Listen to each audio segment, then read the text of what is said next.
प्यारे बच्चों, आज हम लोग कक्षा 10 विज्ञान के जीवन की प्रक्रियाएं जो अध्याय चल रहा था उसमें आज हम लोग पौधों में परिवहन के बारे में पढ़ेंगे।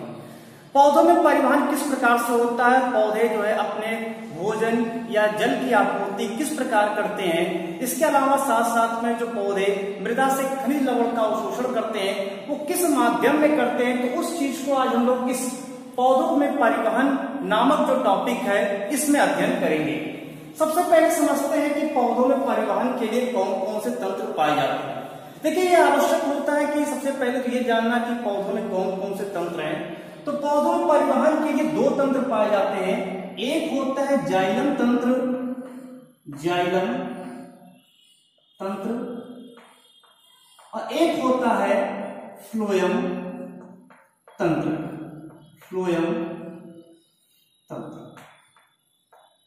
कभी कभी बच्चे कंफ्यूज होते हैं, कोई कोई क्वेश्चन पूछ लेता है कि सर जाइलम को हिंदी में क्या कहते हैं, फ्लोएम को हिंदी में क्या कहते हैं। जाइलम को हिंदी में दारू कहते हैं, जबकि फ्लोएम को हिंदी में पोषवाह के नाम से जानते हैं। इसको याद रखिएगा। वैसे आप इसे हिंदी में भी लिख सकते हैं, जाइलम को जो इंग्लिश है उसको हिंदी में जैसे हमने लिखा है ऐसे भी आप लिख सकते हैं। अगर आप इसको हिंदी में लिखा है दारू कहते हैं जाइलम और फ्लोएम को पोषवाह कहते हैं। तो इतना समझ रहे हैं। ये जो जाइलम तंत्र तथा फ्लोएम तंत्र है, इन दोनों को सम्मिलित रूप से हम लोग संवहन तंत्र के नाम से जानते हैं। तो ये दोनों क्या है? ये दोनों है संवहन तंत्र होते हैं, संवहन तंत्र है। इसीलिए जो कहा जाता है कि जो बड़े बड़े प्लांट्स होते हैं जिनमें जल ऊंचाई तक चढ़ना होता है उसमें पूर्ण रूप से संवहन मंडल या संवहन तंत्र उपस्थित होता है। संवहन तंत्र जो होता है वो संवहन मंडल से मिलकर के बना होता है, और जो संवहन मंडल होता है यानी ये किससे मिलकर के बना है? ये संवहन मंडल से मिलकर के बना है। और एक संवहन मंडल में क्या क्या होता है? तो एक संवहन मंडल में जाइलम और फ्लोएम निश्चित रूप से पाया जाता है। कैम्बियम हो भी सकता है अथवा नहीं भी हो सकता है, लेकिन यहां पर ध्यान दीजिएगा कि यहां पर संवहन मंडल में जाइलम और फ्लोएम ये दो निश्चित रूप से पाया जाएगा, निश्चित रूप से पाया जाएगा। लेकिन इसमें कैम्बियम, जिसको हम हिंदी में एधा कहते हैं, वो कैम्बियम भी पाया जा सकता है अथवा नहीं भी पाया जा सकता है। उसी को ये नहीं कि सब में पाया ही जाएगा। तो जाइलम और फ्लोएम सबसे मुख्य होता है संवहन मंडल में। तो यही चीज हम लोग आज पढ़ने जा रहे हैं कि जाइलम तंत्र और फ्लोएम तंत्र के द्वारा क्या होता है।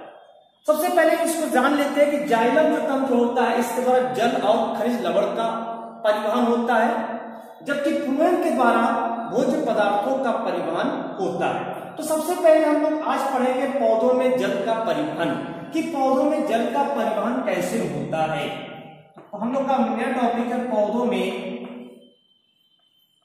जल का परिवहन। पौधों में जल का परिवहन। एक चीज इसके बारे में बता दें कि ये मैं केवल क्लास 10th के लिए पढ़ा रहा हूं, हिंदी मीडियम के वर्ग के बच्चों के लिए।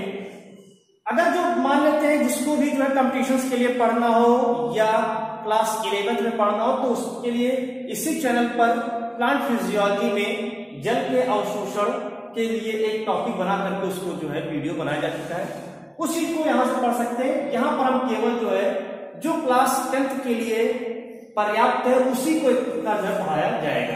तो पौधों में जल का परिवहन, पौधों में जल का परिवहन किससे होता है? इस जाइलम के द्वारा। तो पौधों में जल का परिवहन किसके द्वारा होता है? जाइलम द्वारा। जाइलम को एक और नाम से जानते हैं, इसको हम लोग हेड्रोम भी कहते हैं। इसको हेड्रोम के नाम से भी जो है जानते हैं। इस चीज को भी ध्यान रखिएगा। इससे जो जाइलम होता है उस जाइलम को हेड्रोम के नाम से भी जानते हैं। तो जाइलम के द्वारा जो है पौधों में जल का परिवहन होता है। अब कैसे होता है इस चीज को यहां पर समझेंगे, क्योंकि जो पौधे होते हैं पौधों में जो जल का अवशोषण होता है वो मूल रोम के द्वारा होता है। जैसे मूल रोम कहां पर पाया जाता है? जो जड़ है वहां पर पाई जाती है। जैसे हम मान सपोज करते हैं ये हम जड़ की आंतरिक संरचना बना दे रहे हैं। एक जड़ का सेक्शन यहाँ पर काट करके एक जड़ की आंतरिक संरचना यहाँ पर बना रहे हैं। ये मूल रोम हो गया। ये मूल रोम हो गया, ये यहाँ पर इसका एपिब्लेमा हो गया, ये एपिब्लेमा और वो मूल रोम। जो मूल यानी जड़ होता है उस जड़ में क्यूटिकल नहीं पाया जाता है, और जो उसमें मूल रोम पाया जाता है वो एक कोशिकीय होता है, बहुकोशिकीय नहीं होता है, ध्यान दीजिएगा। रूट हेयर एक कोशिकीय होता है, जबकि शूट हेयर जो प्ररो वहां पर रोम होता है, प्ररो रोम, वो जो है बहुकोशिकीय होता है। ये यहाँ पर कॉर्टेक्स होता है, कॉर्टेक्स पैरेन्काइमेटस सेल का बना होता है। तो पैरेन्काइमेटस सेल जो होता है ये अंडाकार, गोल अथवा बहुभुजी होता है। इसकी कोशिका भित्ति में किसी प्रकार का कोई पदार्थ जमा नहीं होता है, अतः इसकी कोशिका भित्ति जो होती है वो पतली होती है। कोशिकाएं जो होती है वो निर्जीव होती हैं, और साथ में यह जो है बहुस्तरीय परत का बना हुआ होता है। जैसे कि यहाँ पर हम बहुस्तरीय परत बना ले रहे हैं और देख रहे हैं काफी पतला पतला जो है यहाँ पर एक बना रहे हैं, पतली भित्ति वाली एक गोलाकार या अंडाकार संरचना यहाँ पर बन रही है। इस भाग को कॉर्टेक्स कहते हैं, हिंदी में इसको वल्कुट कहते हैं, हिंदी नाम लिख दे रहे हैं। ये है मूल रोम, मूल रोम, और ये जो होता है इसको एपिब्लेमा कहते हैं। मूलीय त्वचा के नाम से इसको जानते हैं हिंदी में, मूलीय त्वचा।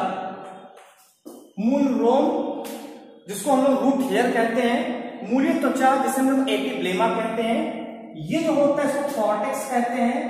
कॉर्टेक्स को हिंदी में वल्कुट कहा जाता है। अगर आप लोग कॉर्टेक्स हिंदी में लिख रहे हैं तब भी सही है, तब भी इसको सही माना जाएगा, इस चीज को ध्यान रखिएगा। बायोलॉजी में अगर मान लेते हैं उसकी इंग्लिश स्पेलिंग नहीं पता है तो आप उसको हिंदी में लिख सकते हैं, लेकिन यह केवल हाई स्कूल तक होता है। इंटर में आपको कभी भी नॉमिनेशन हिंदी में नहीं किया जाना चाहिए। उसके बाद आता है यहाँ पर एक बैरल शब्द का, जैसे ढोलक होता है, ढोलक देखे होंगे घर में, तो ढोलक की आकृति की संरचना यहाँ पर बन रही है। इधर देखें ढोलक का आकृति क्या है, इसको अंतस त्वचा के नाम से जानते हैं। ये ढोलक की आकृति की संरचना बन गई, ये इसको लोग अंतस त्वचा कहते हैं, लिख देते हैं नाम अंतस त्वचा। इसको हिंदी में जो इंग्लिश में इसको एंडोडर्मिस कहा जाता है। जो जड़ होती है, जड़ की अंतस त्वचा जो होती है उस पर कैस्पेरिन पट्टियां पाई जाती हैं, कैस्पेरिन पट्टियां पाई जाती हैं, लेकिन कहीं कहीं नहीं पाई जाती हैं। ठीक है, ये तो कैस्पेरिन पट्टियां हो गई, कैस्पेरियन पट्टियां ये लिख देते हैं, ये कैस्पेरिन पट्टी है, कैस्पेरियन पट्टी। ये कैस्पेरिन पट्टी होती है, ये जल के लिए अपारगम्य होता है, जल इस माध्यम से कभी भी अंदर की ओर प्रवेश नहीं करेगा। तो किस माध्यम से प्रवेश करेगा, इस माध्यम से प्रवेश करेगा, जिसे मार्ग कोशिका के नाम से जानते हैं, जिसे मार्ग कोशिका के नाम से जानते हैं। इसके बाद इसमें आता है एक पेरिसाइकल का पाया जाता है, परिरम जिसको कहते हैं हिंदी में, यह परिरम आ गया, परिरम होता है। और जहां पर मार्ग कोशिका होता है उसी के ठीक सामने जाइलम पाया जाता है। सबसे आगे प्रोटोजाइलम होगा, यानी बाहर की ओर प्रोटोजाइलम और केंद्र की ओर मेटाजाइलम होता है। इस प्रकार के जाइलम को एक्जार्क कहा जाता है। एक्जार्क हिंदी में इसको बाह्य आदिदारू कहते हैं, बाह्य आदिदारू। तो ये हम यहां पर बना रहे हैं, ये प्रोटोजाइलम है या मेटाजाइलम है, इसको यहां पर लिख देते हैं प्रोटोजाइलम, प्रोटोजाइलम, और ये मेटाजाइलम होता है। इस चीज को यहां पर देखेंगे जो प्रोटोजाइलम मेटाजाइलम, इसको हिंदी में कह सकते हैं, इसको हम जो है यहां पर आदिदारू, और इसके बाद जो मेटाजाइलम यहां पर, ठीक है। तो ये चीज यहां पर देखना, पहले ये बनता है, प्रोटोजाइलम पहले बनता है, मेटाजाइलम बाद बनता है। तो इसमें प्रोटोजाइलम बाहर की ओर है, मेटाजाइलम केंद्र की ओर है। ऐसे जाइलम को एक्जार्क कहते हैं। क्या कहते हैं? एक्जार्क कहते हैं। खैर अभी इससे मतलब नहीं है, हमें यहाँ पर पढ़ रहा है कि किस प्रकार से जल का अवशोषण होगा, उसके बाद तक परिवहन होगा। परिवहन किसके द्वारा होगा? इस जाइलम के द्वारा होगा। लेकिन इस जाइलम तक पहुंचने के लिए यहाँ पर जो मृदीय कण है, स्मृदीय कण में जल पाया जा रहा है, स्मृदीय कण में जल उपस्थित है। ये मान लीजिए मृदा का कण है, यहां पर पूरा जल जो है भरा है, ये जल भरा हुआ है। अब ठीक क्वेश्चन के साथ कौन सा जल, जल तो कई प्रकार के होते हैं, बहता हुआ जल, गुरुत्वीय जल, आर्द्रताग्राही जल, केशिका जल, रसायनबद्ध जल। तो कौन सा जल है, तो इसमें जो जल होता है वो होता है केशिका जल। ये जो जल होता है इसको कहते हैं केशिका जल। तो जो केशिका जल होता है उस जल का अवशोषण पौधे के जो मूल रोम होता है वो करता है। इसी मूल रोम में क्या होता है, एक रिक्तिका पाई जाती है, ये रिक्तिका मान लेते हैं, इसे पाया जाता है, सभी कोशिकाओं में पाई जाएगी, जिसमें विभिन्न प्रकार के जो भी उसमें मिनरल्स है वो भरे रहते हैं। तो ये जो केशिका जल होता है, इस जल का जो ऑस्मोटिक प्रेशर होता है, ओपी जिसको कहते हैं, हिंदी में इसको परासरण दाब कहते हैं। परासरण दाब जो होता है वो हमेशा जो है वो कम होता है, एक वायुमंडलीय दाब से कम होता है। ठीक है, एक वायुमंडलीय दाब से कम। ये हम यहां पर जो लिखे एटीएल, इसको समझ लीजिए एटमॉस्फेरिक प्रेशर समझ लीजिएगा इसको, एक वायुमंडलीय दाब से कम होता है। यानी कि इसकी ओपी जब कम है यहां पर, तो इसकी डीपीडी भी अपने आप यहां पर लो हो गई। इसकी डीपीडी क्या होगी, डीपीडी को हिंदी में कहते हैं विसरण दाब न्यूनता। डीपीडी को हिंदी में कहते हैं, लिख दे रहे हैं बेटा हम, डीपीडी को हिंदी में कहते हैं विसरण दाब न्यूनता, विसरण दाब न्यूनता। और ओपी को कहते हैं परासरण दाब, ओपी को कहते हैं परासरण दाब। तो ये यहां पर आप देख रहे हैं कि हमने जो लिखा है ओपी। अब देखिए इसका एक वायुमंडलीय दाब से कम है, यानी इसकी सांद्रता कम है, कह सकते हैं कि इसकी सांद्रता कम है। कैसा है, कम सांद्र है, लिख सकते हैं यहीं पर केशिका जल कैसा होता है, कम सांद्र होता है। तो जो मूल रोम है, एक पॉइंट को यहां पर समझिएगा, जो मूल रोम होता है इसका परासरण दाब कितना होता है, इसको भी चीज कभी पूछता है। यहां का जो है इसका जो ओपी होता है वो प्रायः 2 होता है, लेकिन कभी कभी जो है 3 से 8 तक, 8 एटीएम तक हो सकता है। तो इसलिए देखिए इसका ऑस्मोटिक प्रेशर अधिक है, कह सकते हैं अधिक सांद्र है। क्या है, अधिक सांद्र है। अब यहां पर क्या है कि जो जल है, जो यहां मृदा जल है, वो मृदा जल कैसा है, कम सांद्र है, जबकि अंदर की जो कोशिका उसकी सांद्रता अधिक है। अब यहां पर कम सांद्रता से अधिक सांद्रता की ओर जल के अणु का गमन होगा। तो यहां पर कौन सी परिभाषा काम में आ रही है, तो बच्चों यहां पर आ रहा है परासरण। केमिस्ट्री में पढ़ चुके होंगे परासरण, विसरण और परासरण, नहीं पढ़े होंगे तब भी इसको हम कभी न कभी बोले हैं। परासरण यहां पर हो रहा है, किसके द्वारा, परासरण के द्वारा। परासरण की परिभाषा क्या है, कभी कभी बच्चे कंफ्यूज आते हैं, सर कहते हैं क्या है कि विसरण याद कर लो, परासरण याद, ऐसा नहीं होता है। विसरण की परिभाषा तो होती है अधिक सांद्रता से कम सांद्रता की ओर अणुओं का गमन करना। लेकिन अगर हम परासरण की बात करें परिभाषा की, तो परासरण की परिभाषा अलग है, इस चीज को ध्यान रखिएगा, यानी कि उसको अपोजिट कर देंगे। कम सांद्रता से अधिक सांद्रता की ओर, कम सांद्रता से अधिक सांद्रता की ओर अर्धपारगम्य झिल्ली की सहायता से, अर्धपारगम्य झिल्ली की सहायता से विलायक के अणुओं का, अब विलायक क्या है बेटा, तो विलायक जो है वो जल है, विलायक के अणुओं का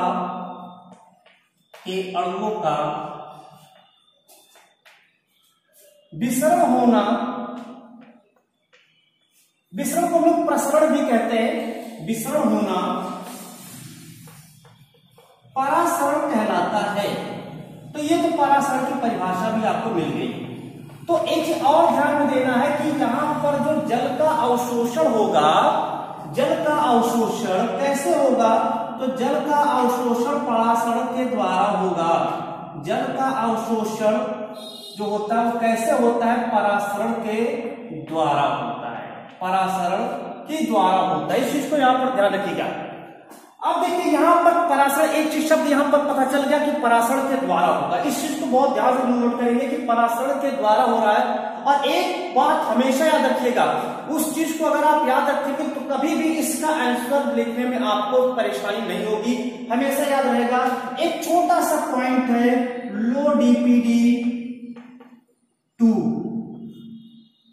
high DPD, low DPD to high DPD. कुछ समझ में आया? नहीं समझ में आया तो समझिए इसको। जल का परिवहन हमेशा कम विसरण दाब न्यूनता से उच्च विसरण दाब न्यूनता की ओर होता है। अब इस चीज को हमेशा नोट रखिएगा, इन दो चीजों को हमेशा नोट करके रखिए। कभी भी आपको इस टॉपिक में कोई भी समस्या नहीं, जल के अवशोषण पूछता है, जल का परिवहन पूछता है, किसी प्रकार से आपको कोई समस्या इसमें नहीं होने वाली है। कैसे देखेंगे, इस पॉइंट को हमेशा दिमाग में बिठा करके पूरा लिखते चले जाएंगे आप। कैसे लिखेंगे देखिए, मैंने कहा कि मृदा जल का डीपीडी लो है, जबकि इसकी डीपीडी यानी ओपी अधिक है, यानी डीपीडी अधिक है। ठीक है, इस कंडीशन में क्या होगा कि जो मूल ये यहाँ पर जल केशिका जल ये खींच करके मूल रोम में प्रवेश कर जाएगा।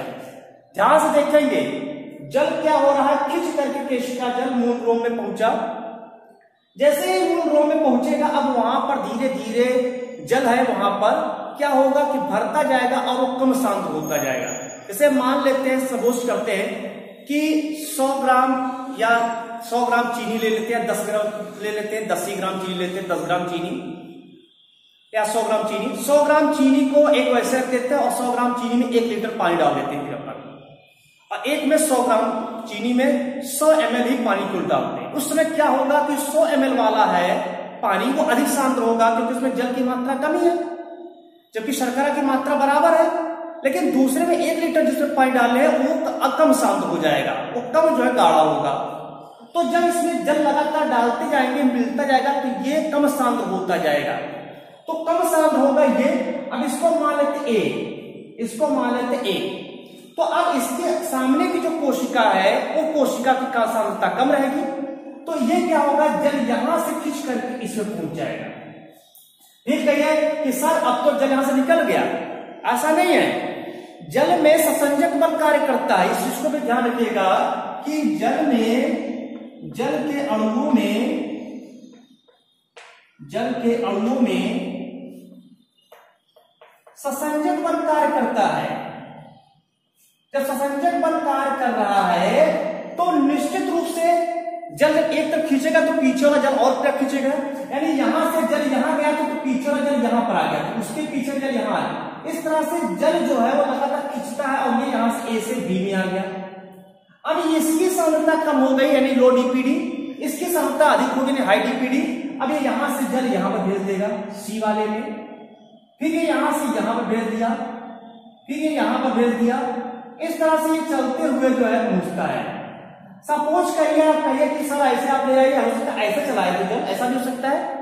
जल किसी भी माध्यम से आएगा, लेकिन वो ध्यान रखिएगा वो कैसे पट्टियां जहां पर डबल लेयर हमने बनाया है, इधर से जल कभी भी नहीं जाएगा। तो जल चाहे जिस माध्यम से आए, इधर से आए, लेकिन वो घूम करके यहीं पर आएगा। घूम करके वो यहां पर आना है उसको मार्ग कोशिका पर। तो इस तरह से लो डीपीडी टू हाई डीपीडी चलते हुए जो जल है वो जल कहां पहुंच गया, इस मार्ग कोशिका तक पहुंच गया। अब मार्ग कोशिका पहुंचा तो फिर इसकी डीपीडी लो हो गई, तो ये यहां से पेरिसाइकिल में पहुंचता है, परिरम्भ में पहुंचता है, और परिरम्भ से ये जो है जो जाइलम होता है उस जाइलम में पहुंचता है। और जब एक बार ये जाइलम में आ जाता है तब इसके बीच आसंजक बल कार्य करता है। अब इसके बाद क्या करता है कि जो जल होता है, जल तथा जाइलम भित्ति के मध्य आसंजक बल कार्य करना शुरू कर देता है। आसंजक बल कार्य करता है, तो ये जल जाकर के इसकी सतह से चिपक जाता है और चिपकने के बाद अब इसके अंदर जाता है, यहां से यहां होते हुए ये पहुंचता है यहां और यहां से भी ऊपर की ओर बढ़ जाता है। तो इस तरह से एक बार जब जाइलम में पहुंच जाता है, फिर जो जल होता है वो जाइलम के जो कोशिका है उसमें एक अविरल स्तंभ के रूप में ऊपर को चढ़ता है। फिर कहे कि सर कैसे चढ़ता है, तो बेटा देखे होंगे पौधों को कि पौधों की पत्तियां वाष्पोत्सर्जन करती हैं, पौधों की पत्तियां वाष्पोत्सर्जन करती हैं, तो उस पौधों की पत्तियों से जब वाष्पोत्सर्जन की प्रक्रिया होती है तो जल जमा से उड़ता है, तो उस कोशिका से तो जल गायब हो गया, तो पीछे की कोशिका उसमें आया, उसके पीछे की कोशिका उसमें आया, तो इस तरह से एक समय ऐसा है कि यहां पहुंचेगा था, तो ये यहां से जल ऊपर को खींचेगा संसंजक बल के कारण, और इस तरह से जो जल है वो जल का परिवहन लगातार नीचे से ऊपर की ओर होता रहता है। इस पूरी प्रक्रिया को हम लोग कहते हैं परासरणीय जल अवशोषण। परासरणीय जल अवशोषण के नाम से जानते हैं। मुख्य रूप से जो पौधों में जल का परिवहन होता है वो परासरणीय जल अवशोषण के द्वारा होता है। कुछ मात्रा में परासरण विहीन जल अवशोषण भी होता है, कुछ मात्रा में परासरण विहीन जल अवशोषण होता है। इस प्रक्रिया में जो जड़ की कॉर्टेक्स कोशिकाएं होती है, इसमें हो रही उपापचय की प्रक्रिया के द्वारा जो ऊर्जा मिलती है उस ऊर्जा का उपयोग करके कि एक तरफ जल को खींचती है और दूसरी तरफ जल को धक्का देकर के आगे बढ़ा देती है, तो उसको हम लोग कहते हैं परासरण विहीन जल अवशोषण। एक ये दोनों जो होता है ये निष्क्रिय जल अवशोषण में आता है, एक सक्रिय जल अवशोषण भी होता है। ये सक्रिय जल अवशोषण होता है, एक निष्क्रिय जल अवशोषण भी होता है, इसमें वाष्पोत्सर्जन के द्वारा होता है। तो वाष्पोत्सर्जन भी इसी से जुड़ा है, हालांकि ये पूरा तीनों एक सम्मिलित होता है, जिसकी सबसे जो मान्य थ्योरी है वो डिक्सन जॉली का सिद्धांत है, जिसको हम लोग जो है वाष्पोत्सर्जनाकर्षण जलीय संसंजक मत सिद्धांत के नाम से जानते हैं। तो वो वही है, लेकिन यहाँ पर केवल जो है आप लोग को याद क्या करना है, इस चीज को याद रखना है क्लास 10th में कि मूल रोम के द्वारा जल का अवशोषण कैसे होता है, फिर उसका जल का परिवहन किससे होता है, तो जाइलम के द्वारा होता है। ये चीज यहाँ पर जो था ये पौधों में जल का परिवहन हो गया। अब यहाँ पर समझते हैं हम लोग जो है खनिज लवण का परिवहन कैसे होता है। इस चीज को यहाँ पर समझ में आ गया, कोई डाउट नहीं रह गया कि जल का परिवहन कैसे हो रहा है। इस पॉइंट को याद रखिएगा, आपको ये चीज कंप्लीट तैयार हो जाएगा। अब बात करते हैं हम लोग जो है पौधों में खनिज लवण का परिवहन, पौधों में खनिज लवण का परिवहन। तो इस चीज को भी इसी चीज से समझेंगे, यहां से ही पौधों में खनिज लवण का जो अवशोषण है, खनिज लवण का परिवहन या अवशोषण भी लिख सकते हैं ये यहां पर। अब देखिए बेटा यहां पर क्या होता है कि जो खनिज लवण होता है वो भी जाइलम के द्वारा ही परिवहन होता है, लेकिन ये चीज जो होता है ये परासरण के द्वारा नहीं होता है। इस चीज को ध्यान रखिएगा, परासरण नहीं होता है बल्कि यहाँ पर विसरण होता है। जो जल लवण खनिज लवण का परिवहन होता है ये यहाँ पर परासरण न होकर के विसरण द्वारा होता है, ये यहाँ पर विसरण द्वारा होता है। देखिए जो खनिज आयन और ये हमेशा जो लवण का परिवहन होता है, लवण का अवशोषण होता है, लवणों का अवशोषण जो है अवशोषण आयन के रूप में होता है। इस चीज को यहां ध्यान रखिएगा, हमेशा ये जो अवशोषण होता है ये आयन के रूप में ही होता है, तो ये आयंस के रूप में होता है। अब इसमें से भी जो मृदा की सतह होती है इसको चिकनी मृदा कहते हैं, उस चिकनी मृदा में सबसे अधिक पाया जाता है। जो चिकनी मृदा की सतह होती है भी ध्यान रखिएगा, जो चिकनी मृदा की सतह होती है की सतह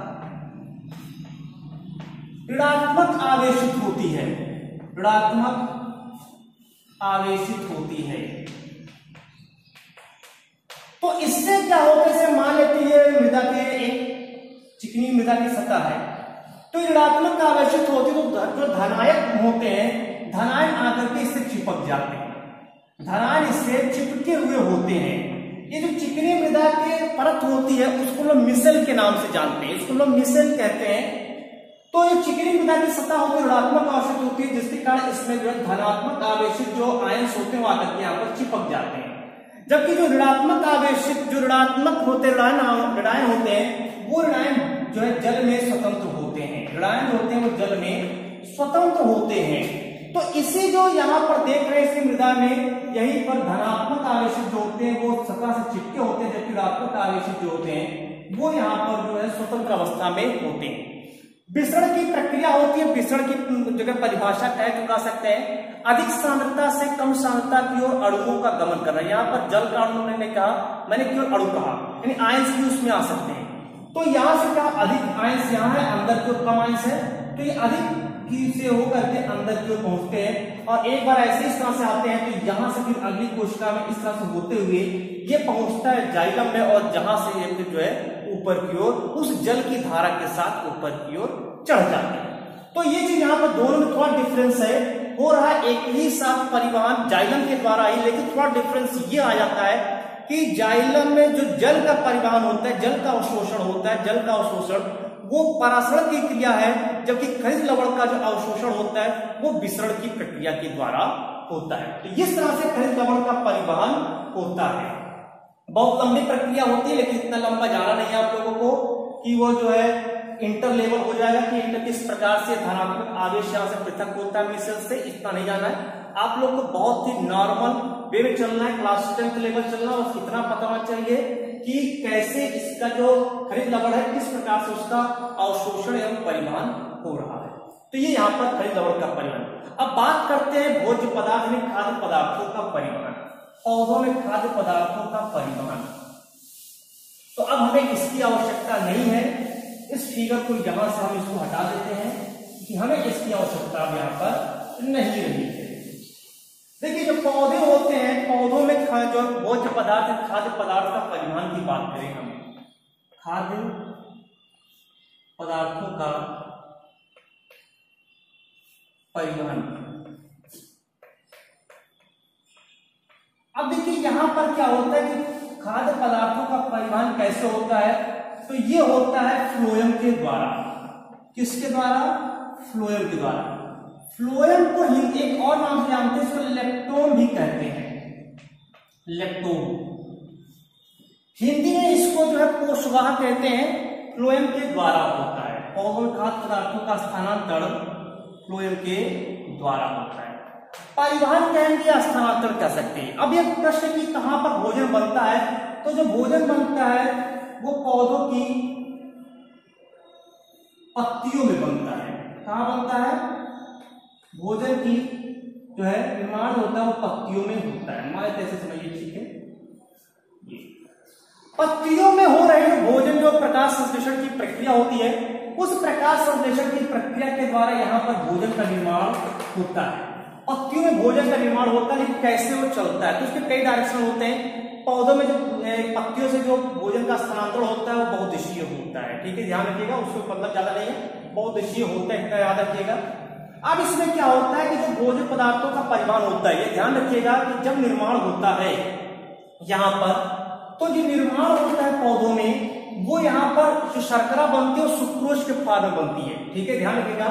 तो सबसे पहले जो भोजन बनता है इसमें खाद्य पदार्थ जो होता है, खाद्य पदार्थ का निर्माण सुक्रोज के रूप में होता है, सुक्रोज के रूप में, ठीक है। खाद्य पदार्थ का स्थानांतरण सुक्रोज के रूप में होता है, ठीक है। खाद्य पदार्थ का संचय मंड के रूप में होता है, जिसे हम स्टार्च कहते हैं, मंड के रूप में होता है। और खाद्य पदार्थ का उपभोग ग्लूकोज के रूप में होता है। इस चीज को थोड़ा सा नोट करके रखिएगा, आप लोग को थोड़ा क्लियर रहेगा। अब यहाँ पर जो भोजन बन रहा है वो भोजन यहाँ से यहाँ तक कैसे पहुंचता है, विभिन्न भागों तक पहुंचता है कैसे, उस चीज को समझने के लिए यहाँ पर एक हाइपोथेसिस दी गई जिसको लोग मुंज परिकल्पना के नाम से जानते हैं, जिसको मास फ्लो हाइपोथेसिस भी कहते हैं। उस चीज को यहाँ पर चित्र के द्वारा समझेंगे, उसको समझ बना लेते हैं। यहाँ पर चित्र एक छोटा सा डायग्राम, यानी टॉपिक क्या है, मुंच हाइपोथेसिस बड़ा मोस्ट इंपॉर्टेंट टॉपिक माना जाता है, चाहे वो फर्स्ट ईयर में हो या फिर कह सकते हो कि वो जो है हाई स्कूल में हो। मुंच परिकल्पना, मुंच परिकल्पना, इसे जो है कह सकते हैं वो एक और नाम से जानते हैं मास फ्लो हाइपोथेसिस। यहां पर दाब जनित प्रवाह के नाम से भी इसको जानते हैं, यानी मास फ्लो दाब प्रवाह के नाम से भी इसको जानते हैं। मुंच परिकल्पना का जो प्रतिपादन है वो मुंच ने किया था, मुंच वैज्ञानिक का नाम है। इसके लिए उन्होंने क्या किया, पहले तो एक बीकर ले ली, तो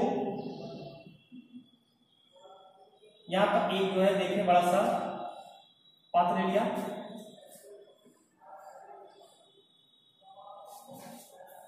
ये यहां से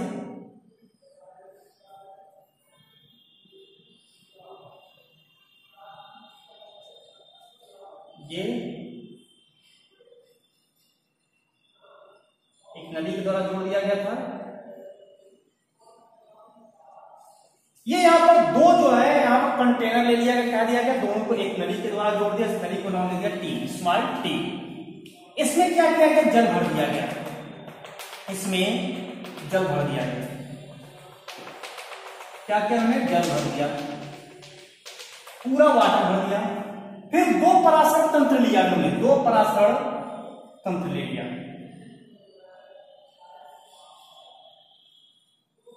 ये यहां पर एक पराशर तंत्र यहां पर और एक पराशर तंत्र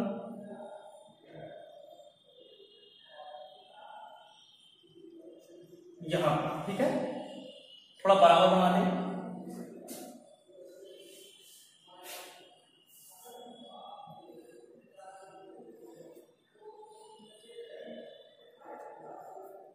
और इन दोनों को आपस में एक यू नली के द्वारा जोड़ दिया गया।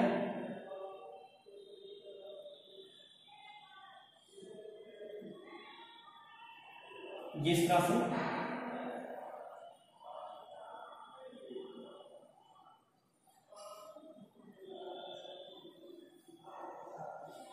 ये जोड़ दिया। यहां पर एक गैल्वेनोमीटर लगा दिया है जिससे ये पता चले कि हाँ जा रहा है कि नहीं जा रहा है। तो गैल्वेनोमीटर का एक इंडेक्स होता है, सुई होता है, वो हिलने लगता है। इसको नाम दे दिया ए पराशर तंत्र, इसको नाम दे दिया बी पराशर तंत्र। इसमें इन्होंने क्या किया, ए पराशर तंत्र था, इस वाले ए पराशर तंत्र में एक सांद्र शर्करा विलयन डाल दिए, इसमें सांद्र शर्करा बी वाला है, इसमें जो केवल और केवल जल ले लिए, क्या ले लिए, जल। और बाकी इन दोनों जगहों पर तो जल ऑलरेडी भरा गया है। अब यहां पर ये जो दोनों प्रसरण तंत्र है ये केवल और केवल जल के लिए पारगम्य, ध्यान रखिएगा। ए और बी प्रसरण तंत्र है, ए तथा बी जो प्रसरण तंत्र है, प्रसरण तंत्र ये केवल और केवल जल के लिए पारगम्य है, ध्यान रखिए, जल के लिए पारगम्य है और किसी चीज के लिए पारगम्य नहीं है, यानी कि शुगर यहां से बाहर नहीं जा सकता है, केवल जल के लिए पारगम्य है। जब इसको इसमें जल में रखा गया तो यहां से क्या हुआ, जो चूंकि जल के लिए पारगम्य है तो इस पूरी प्रक्रिया में यहां पर जो है पराशर की क्रिया हुई, कम सांद्रता से अधिक सांद्रता की ओर जल के अणुओं का गमन होना शुरू हो गया। क्यों हुआ, क्योंकि जो झिल्ली है ये अर्धपारगम्य झिल्ली के रूप में कार्य किया और ये यहां से जो जल है वो जल इसमें प्रवेश करना शुरू हो गया। जैसे ही जल इसके अंदर प्रवेश करना शुरू हुआ, अब ये जो शर्करा था ये शर्करा यहां से होते हुए इस नली के द्वारा, जिसे कैपिटल टी नाम दिया गया, इस नली से होते हुए पहुंचता है इस बी वाले में। जैसे इसमें आता है तो एक प्रेशर पड़ता है और इसके बाद जो जल होता है वो जल यहां से बाहर निकलना शुरू हो जाता है। तो इस तरह से जो यहां पर शर्करा था वो शर्करा ए प्रसरण तंत्र से होते हुए बी प्रसरण तंत्र में पहुंच जाता है। क्यों पहुंचता है, क्योंकि ए प्रसरण तंत्र में सांद्र शर्करा का विलयन है, जिसके कारण जो जल है वो जल के अणु इसके अंदर प्रवेश करता है, जिससे शर्करा जो है वो इस ए प्रसरण तंत्र से कैपिटल टी नली से होते हुए बी प्रसरण तंत्र में पहुंच गया।